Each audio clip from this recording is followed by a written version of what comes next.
black people talk less about money. Actually, most races, not just black, talk less about. How many of you here have ever seen your parents' payslip? And they showed it to you, not you stole it. They sat you down and showed you the payslip. How many of you? They sat you down, showed you the payslip. You see how few of you are. How many of you here have kids? And how many of you have sat your kids down and showed them your payslip? Oh, you think so? You see, he says they are still young. And I say, if you want money literacy, you don't start when you are 14. You start when you are 1. There's no financial freedom without financial education. And financial illiteracy is what most of you suffer from. So you only wake up late and you're still broke. So here's the thing with financial freedom that no one wants to talk about. If you are financially free, it increases cognitive bandwidth. If you are not financially free and you grew up in poverty, you are more risk averse. Even your ideas are poor. And most of your ideas are risk averse. So if you grew up poor and you are financially illiterate and you are broke, all your boss's jokes are funny. That's how you know. That's how you know you are poor. When your boss said something, they haven't even finished, you are already on the floor. And you are laughing. The problem is that you are poor. It's not your boss, it's you. You are just poor. Whereas if you are not poor, not all your boss's jokes are fun. It's impossible. Actually, probably 1 every 100 is funny.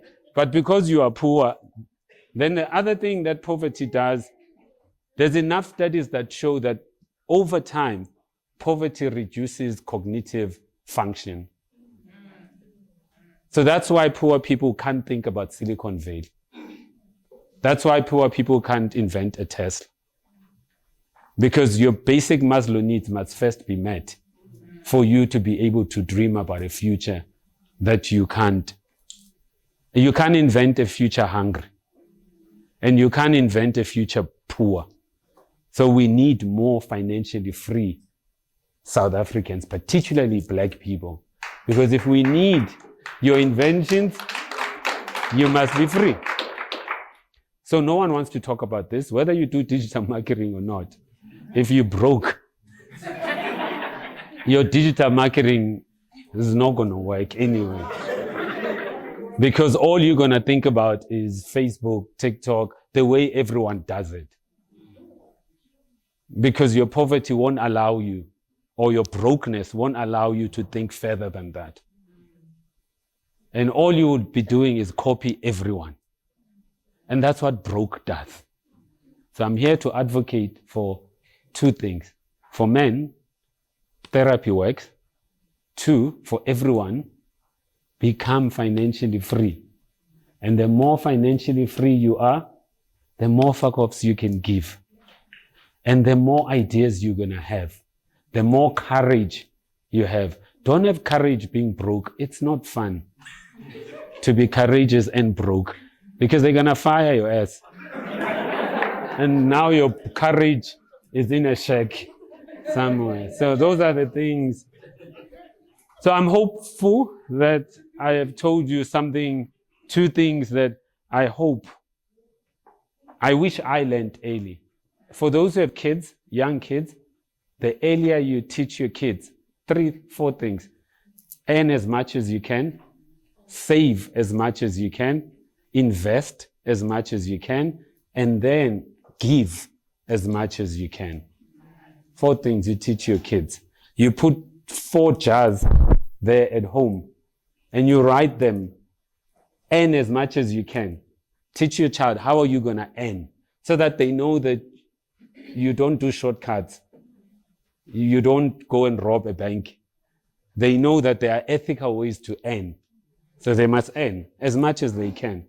Then they must give as much as they can up front. You don't wait to be wealthy to give. Apparently, the person called God likes givers. And the more you give, the more you are given. But if you wait until you are wealthy, then it's not going to happen. Then you save as much as you can, and then you invest as much as you can. And when you've done all of those 4 things, then you can spend all you want. If you want to buy a Ferrari or Porsche or aeroplane, you just do that because you deserve it. But that's what you teach your kids. And you sit your kids down and show them your paid sleep. And you'll be surprised how kids are actually more mature than you think. And you think they are not. And then you teach them how money flows into this house, how it comes in and how it goes out. And when it goes out, where is it going to? So that your kids can work with you and stop asking for things that they know you can't afford. And they can also learn to save for things. And then they will learn the most important thing called delayed gratification, which you can teach. So please, I can see you are struggling with this payslip business. It's okay. So what?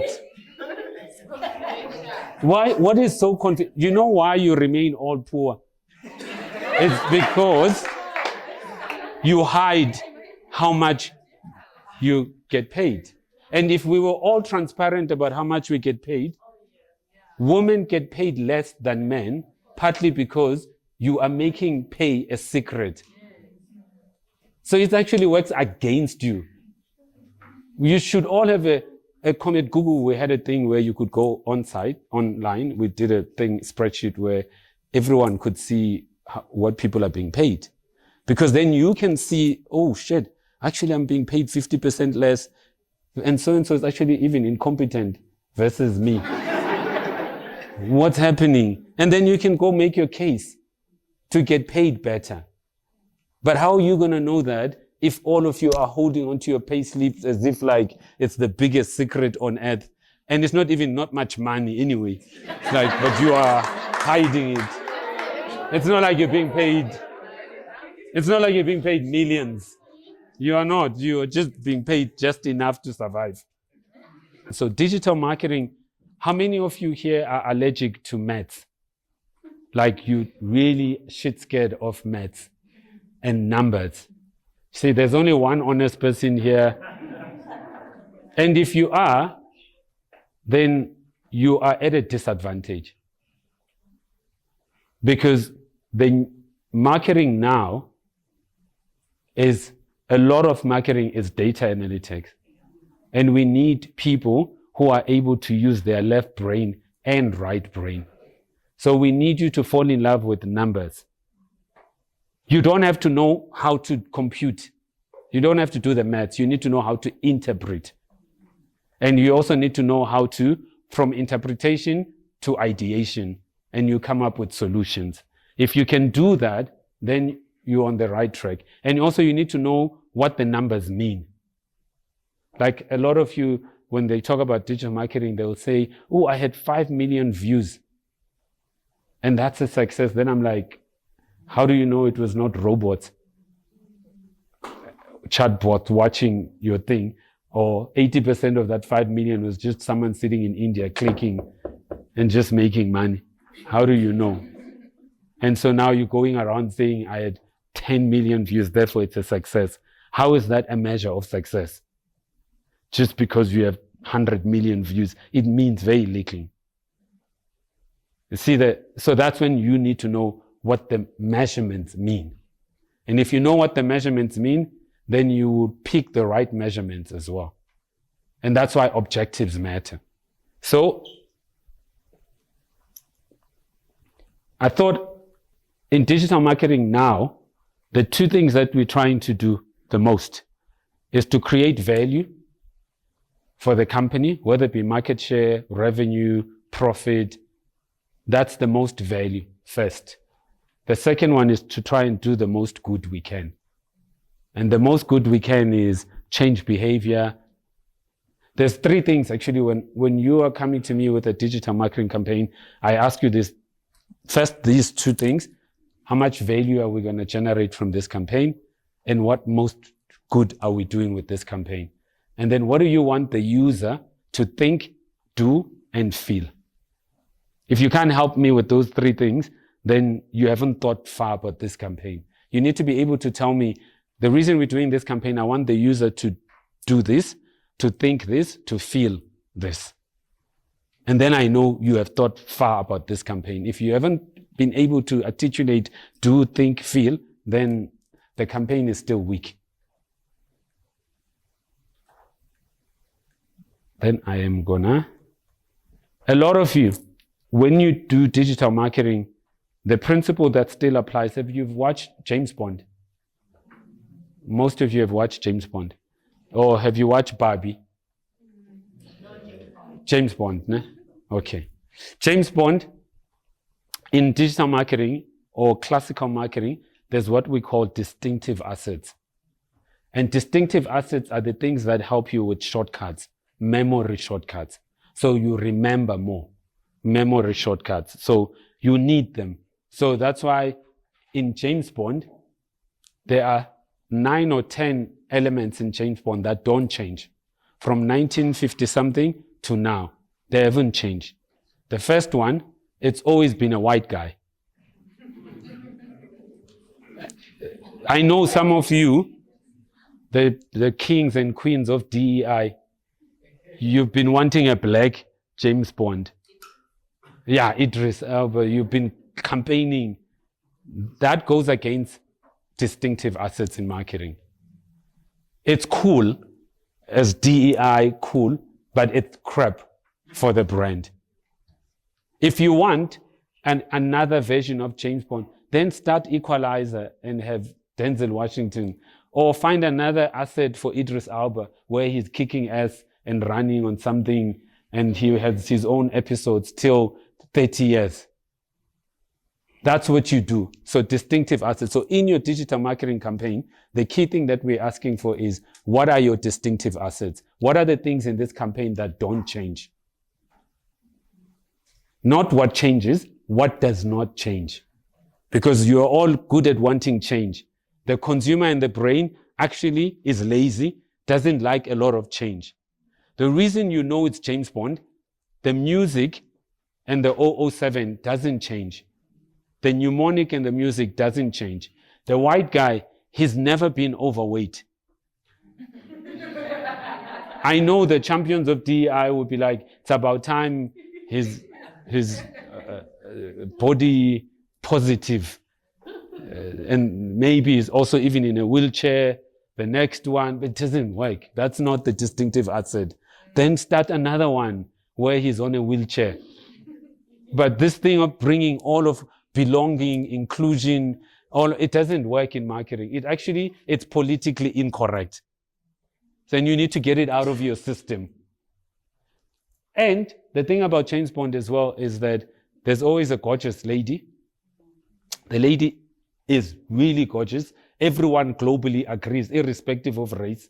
You look at her and you're like, okay, that's a +10 walking. And she always come out of the water in a bikini that you haven't yet seen. And then her hair does something, whether it's braids or whatever, but something. And you all know that. The third thing, it's a British car. It doesn't change. The fourth one, it's a martini. Doesn't change. You see, fifth thing, he has a gun. A certain type of gun doesn't change. So you see the distinctive assets, they don't change. And? Yes. The suit is this tuxedo, bow tie, doesn't change. That's what we call distinctive assets. Yeah, it doesn't get old, because if he was getting old, we will be tired of him. And also, he won't be able to chase. And also, it will look odd that he's old and with a 25-year-old lady. We will start thinking, okay, pedophiling. You see? So, the question then is, when you do your digital marketing campaign, what are your distinctive assets? What is not changing in this campaign? And then what will change in this campaign. The reason you think about what's not changing is to help the consumer with memory recall. The consumer brain recall happens faster when there are things that I am familiar with. It's the same, by the way, in your relationship with you now, in your relationships. If you date someone and every day you are a different person,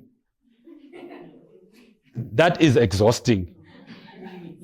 If your partner, you are never sure who's coming to the door. There are certain things about your partner, 80% are just don't change.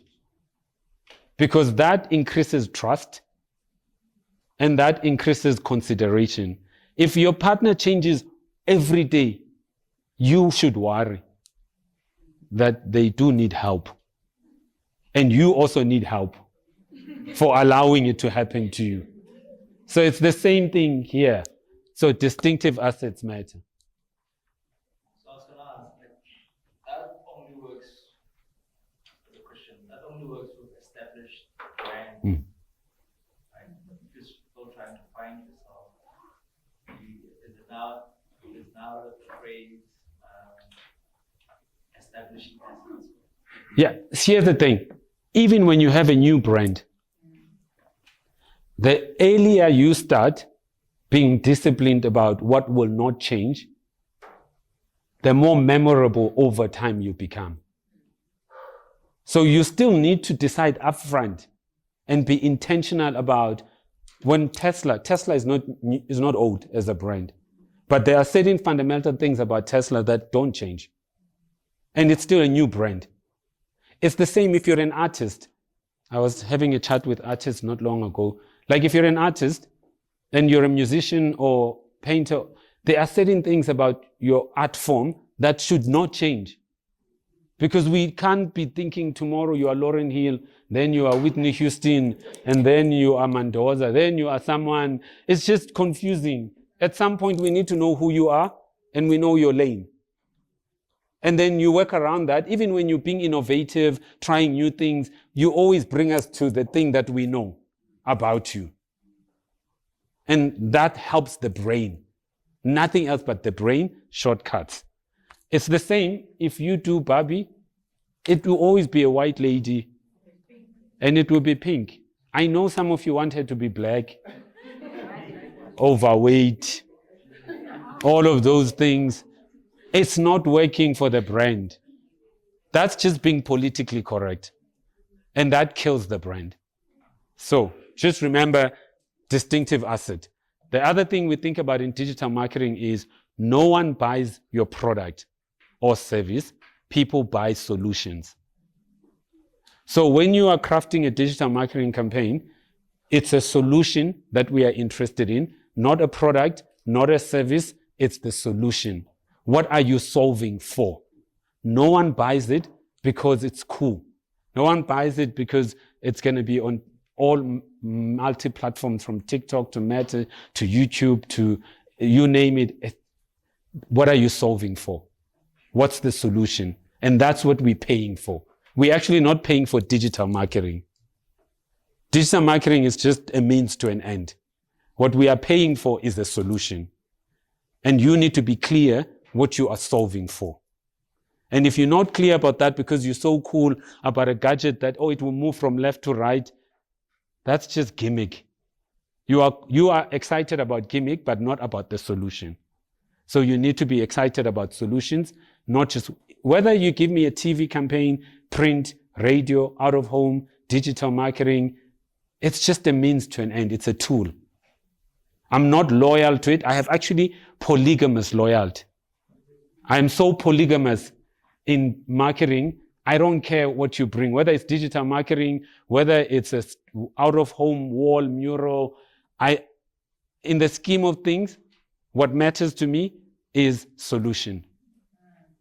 Then the thing you bring is digital marketing. It's one way of making this solution better. The other thing with digital marketing is you don't have to be first. There's enough now data to prove that better than beats first in the long run. You just need to be better than. You just need a campaign that is better than. You don't need to be first. You can even copy someone else's campaign because it's a great form of flattery to copy someone, but do it better than. So you don't have to be first on anything, actually. There's nothing first. A lot of what you now, those who own an Apple device or anything, there's nothing Apple came with first. The laptop, not Apple. The phone, not Apple. The watch, not Apple. Not Apple. Nothing is first. But they did it better. Same, Google search was number 11 or number 13 in search engines, but better. Everything that you now look at, or you wear, or you use, there's a high probability that it was not first. So stop obsessing with being first. Obsess with being better than. And then the other part with digital marketing, we call it the messy middle, that it's just messy. So it's not as linear how consumers decide. It's the same thing when I was at Nike. We did a study once where we tracked men and women, and we put an API on your phone with your permission, and we track you go into a shopping center, and we give you money to buy a pair of jeans. And then we track, on average, how many minutes or hours do you think it takes on average a woman to buy a pair of jeans at Sentin City Mall? On average, how many? On average, yeah. So how many hours do you think? Or minutes? On minimum 1 hour. Nah? So you are saying minimum 1 hour. On average, how many minutes or hours do you think a guy? 5 minutes, done. Yeah. So when we track, what we want you to be thinking when you think about digital marketing is think about consumer behavior. So you should be thinking about the user journey, not digital marketing. You should be thinking about the user first. And you should be thinking about how does the user move from what gets triggered to purchase? And how do you do that? And how do you move someone from triggering them, making sure that you are visible and available first? You have to be visible and available first. How do you do that in digital marketing? Create visibility and availability first. It's the same, by the way. My nephew is 13, and he asked me as his uncle to teach him dating. So he thinks. So I then said to him, okay, I will help you generate leads.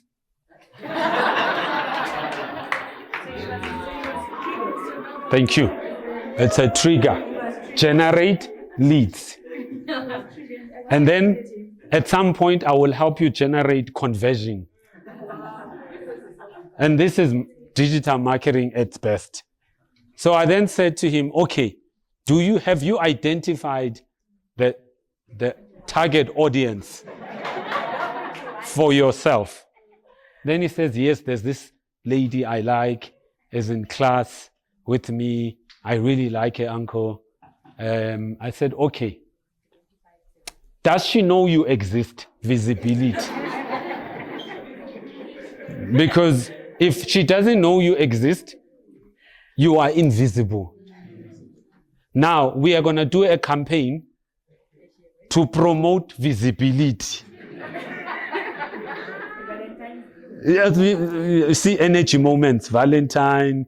No, the first one was, where do you sit in class? I sit at the back. Tomorrow, you are swapping sides. You are going to sit next to her visibility radius so that she knows you exist. Yeah, so that's the visibility campaign we were working on last year. The next thing is she available? Even if she's not available, we can still take market share from competition. But it just means we will have to work harder with our campaign. What is better than now? if she's not available, what is that other person doing? And what can we do better than the other person? It's market share, gaining market share. You see, the marketing works, digital marketing works even in relationships. And then I say to my nephew, after that, it's messy. Because human beings are feelings first and then brain last. But everyone thinks they make rational decisions, but we are actually irrational beings. So we make a lot of feelings. That's why if some of you, it happened to me once where I woke up next to someone and I was like, what the fuck? What was I? And you look at the person and you're like, okay, this is seriously really a poor decision. But at the time when I made the decision, it was amazing. The feelings were just amazing. And now when I wake up, the decision is not great. It's the same for all of you. You must have. And by the way, do you know that the person who broke your heart, you remember them more than the person who was nice to you? Yeah. And that's why, because emotions trigger memory. So we are emotion beings. So your digital marketing campaign must talk to not just the head, it must also talk to heart. Because we are feelings people. That's why most of your decisions, the people that you're now dating, you all think you made an amazing rational decision. The truth is you didn't. It's so irrational that one day you're going to look at them and you're like, what the fuck was I doing here? I can do better. I know I can do better. But at that time, your feelings lied to you. It happens to all of us. I tell my nephew, it's messy here in the middle. But now, I say to my nephew, if we're going to move from visibility, availability with this digital marketing campaign, we must give her a chance to explore us, which is exploration phase. Which means we must do a lot of stuff. Some's going to work, some's not going to work. Yeah, so we're going to throw a lot of stuff. Some will stick, some won't, but it's exploration phase.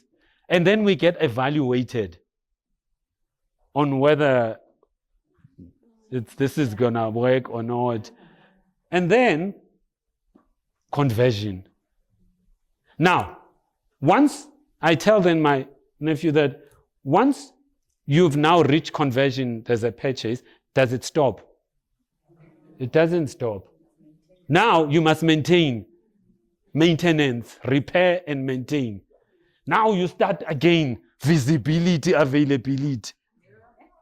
And you refresh memory structures. That's why Coca-Cola advertises all the time, because someone like me, at my age, I'm not thinking about Coca-Cola. I might be thinking about erectile dysfunction more than Coca-Cola. You see? So I need the adverts when I drive to be reminding me, you need to drink. Why are you guys like, you don't talk about these things publicly? It's part of mental health. 70% of men suffer from erectile dysfunction. But you don't want to talk about it. So when Coca-Cola is advertising, what are they doing? They are refreshing memory structures. So that when I think thirsty, I think Coke. But they need to continuously be visible, available.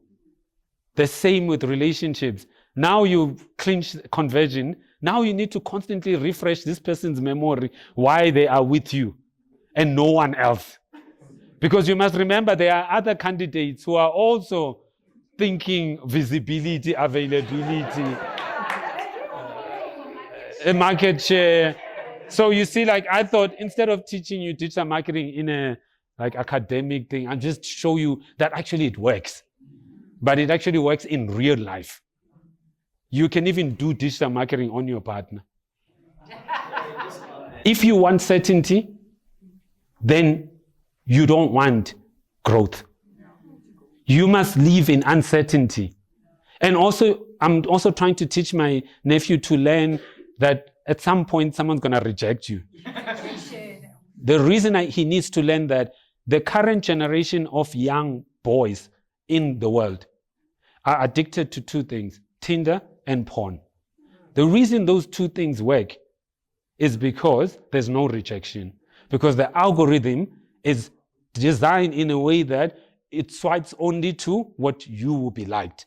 The real world has lots of dislike.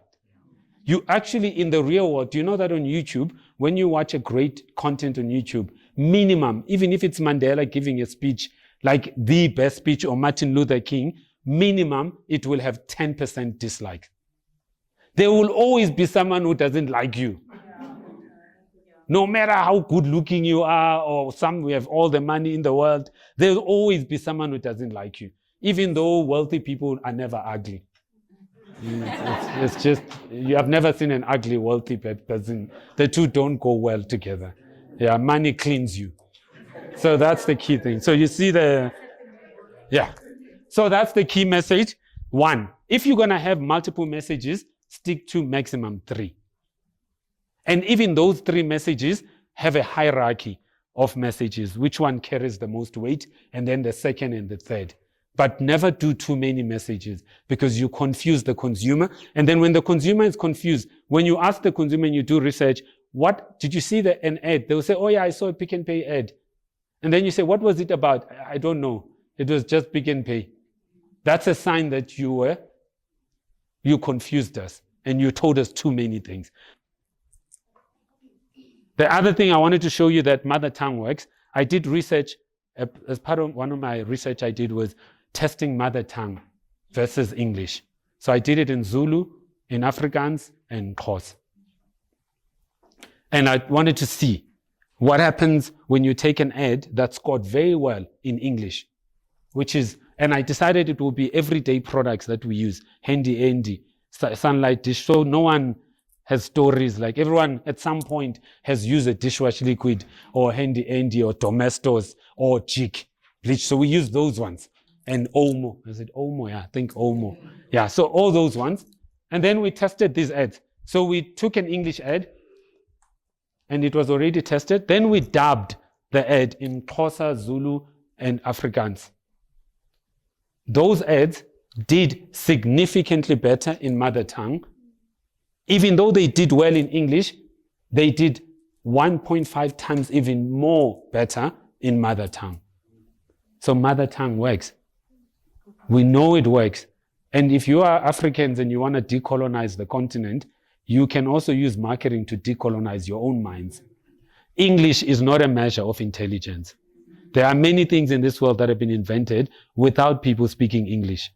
So just because you don't speak it with a twang or whatever, it doesn't mean you're not smart. If you speak it like Mandela, it's still okay. It doesn't make you less smart. The person who's laughing at you is the one who's colonized, not you. They need work. They actually need therapy. So I did it also with Domestos, just to show you how numbers significantly improve with mother tongue. Same, even something like awareness index, awareness. This ad in English scored at 29. In mother tongue, all of a sudden, the person remembers persuasion, which means I'm going to buy. All of a sudden goes up mother tongue. So when you're in digital marketing, always think, why am I doing this in English only? Is it because I'm lazy? And why I'm not thinking about other languages?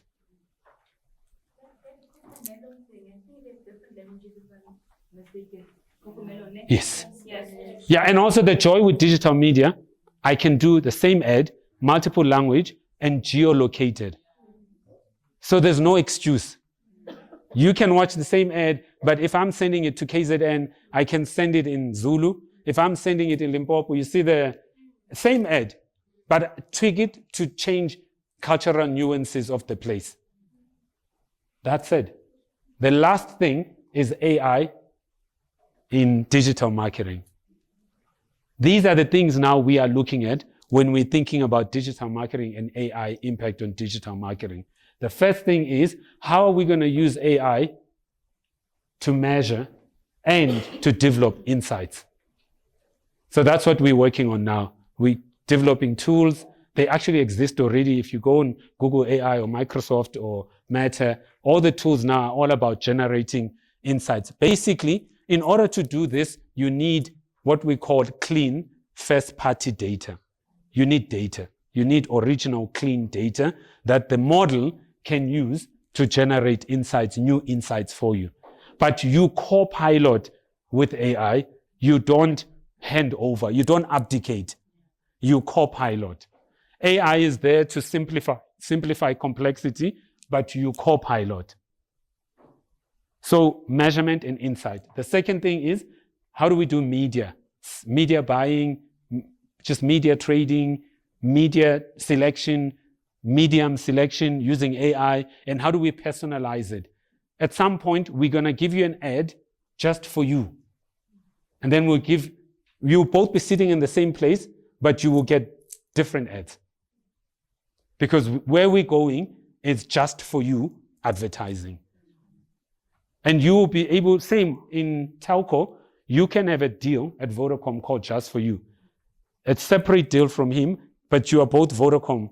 But depending on your usage and what you use it, we give you a different deal than he. He might use more voice, you might use more data. So we give you a data deal, we give him a voice deal, but same people sitting in the same, using same Vodacom, that's what we call Just For You. I saw that when you do that advance, airtime advance. Yes, airtime advance. You will qualify maybe for 200 rand and me 50 rand. Yes, exactly. Because we kind of know your usage and we know your buying pattern. We also know your brokenness. And then the last thing we're looking at in AI is creative and content.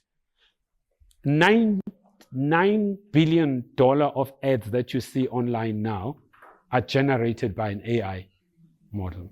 They are not, there was no human involved already. That means there's going to come a time over 50% of our campaigns will be done by some AI tool. And then there's still room for, is there room for a marketeer or room for, AI is not going to replace you immersing yourself with people. AI is not going to replace your insights, your ideas, your great thought. It's not going to, because it's not immersing itself. It's using existing data. You are the one who brings fresh, new thoughts, new insight. That's why you co-pilot with AI. You don't abdicate. That's why even here at university, they will promote you using AI to write your essay, assuming you are co-piloting. Some of you don't co-pilot, you hand over to ChatGPT or Google Gemini and say, write this essay. You don't even bother to check and verify that it's not hallucinating, because it still hallucinates. And that it's not hallucinating, that the references are incorrect or it made up shit. That doesn't exist. And you didn't even check that, and then you submit. And then we take your essay and we put it in a assessor, because we now have tools. And then it comes up 80% AI generated. Then you're now lying. No, I did this, I didn't sleep. We know your stories, like some of you have amazing stories, but you are lying because the tool can detect what has been generated by AI. And now, by the way, we're also generating what we call AI watermarks. So we can actually watermark, but you can't see it. And then the content that you're using, we know where it's coming from, and we can trace it. Yes, so she's like, oh shit. And that's what's happening now, by the way. We can watermark now. We can watermark images, videos. So at some point, we will know immediately that this is AI generated. Easy. You can't remove the watermark. Just thinking, how am I going to remove? Is there a way to erase the watermark? You're not going to be able to see it unless you can create a software that allows you to detect the watermark. But then you have to have computer science and coding. And issues around ethics has never, when we invented a car, people were dying because seatbelts were not a thing. We didn't think it was cool to wear a seatbelt. It took us a very long time to legalize and legislate seatbelt. For a long time, human beings didn't want seatbelts. Do you see but we were dying. Now, cigarettes. Same, phones. majority of car accidents are either you are drunk or you were on your phone. You see, those are the ethical concerns we now have about these tools. Your phone, you are now addicted to your phone.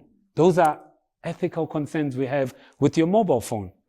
And now with kids, how do we help them digital detox? How do we help adults stop being addicted to TikTok and all you do the whole day? When we go and look at your phone, it says 6 hours on your phone, which means you did nothing else. You didn't save the world.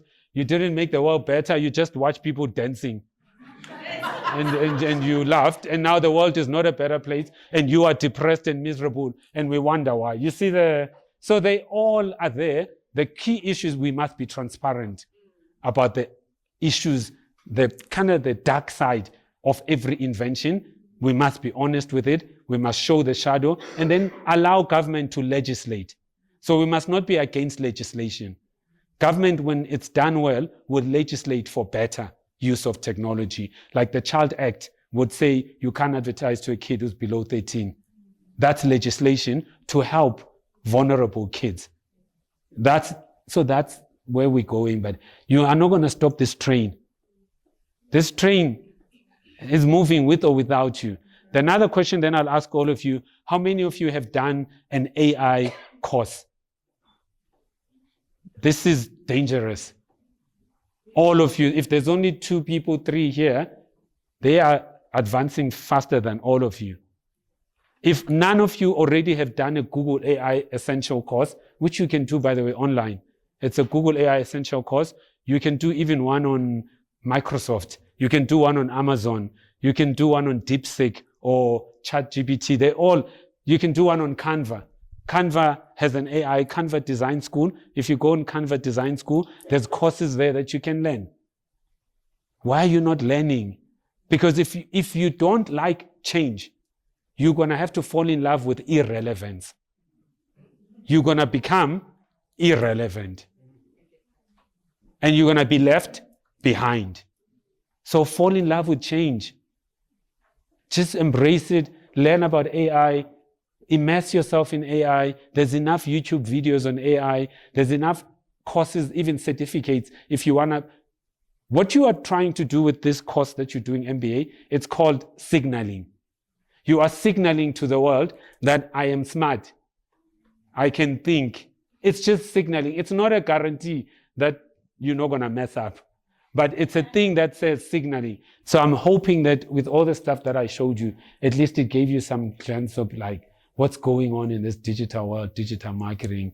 And I wish you well with your career. And I hope you make lots of money. Thank you.